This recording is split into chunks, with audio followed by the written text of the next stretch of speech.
that you value implementation over structure. Because let's analyze first, okay? What's happening in status quo, what's wrong, is that there's overlapping of roles, there's redundancy of activities. And how does that factor in? What is that caused by? I tell you it's caused by the structure of the student council, because there's no clear streamlining of activities. And implementation, it only becomes an issue, only becomes an after effect of the structure of the student council, which we want to change. Here. Okay, let's say this. Implementation is not just an after effect of a bad structure, because you can have a perfectly structured government, but if the implementation is wrong, then it will still not be. So you assume that there is a need for a perfectly structured government. So what we're doing now is we're proposing you just said that. You mentioned what we're proposing to do is a I perfectly did not structured say that. I government. was using a hypothetical statement. If there is a perfectly structured, I did not say we need a perfectly structured. So you're telling me that we don't need a good structure? Well, I didn't say that. So what is the value then of a structured student council if you're telling us that you don't need a structure?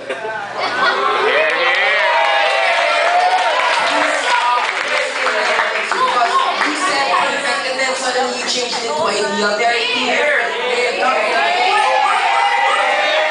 Aren't you flexible enough to address many issues regarding your race?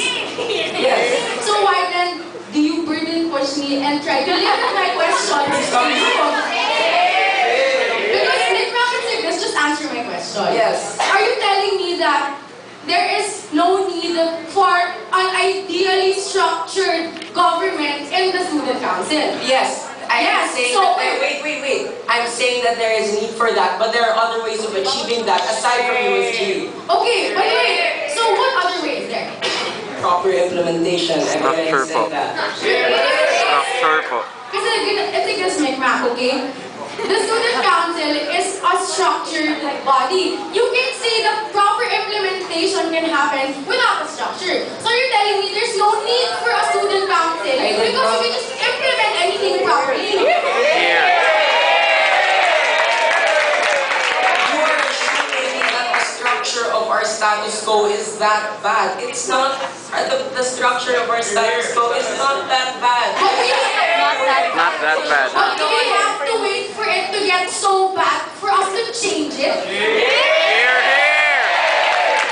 need to fix the implementation, then we would have a very effective student council. Because the thing is, what we want are long-term solutions.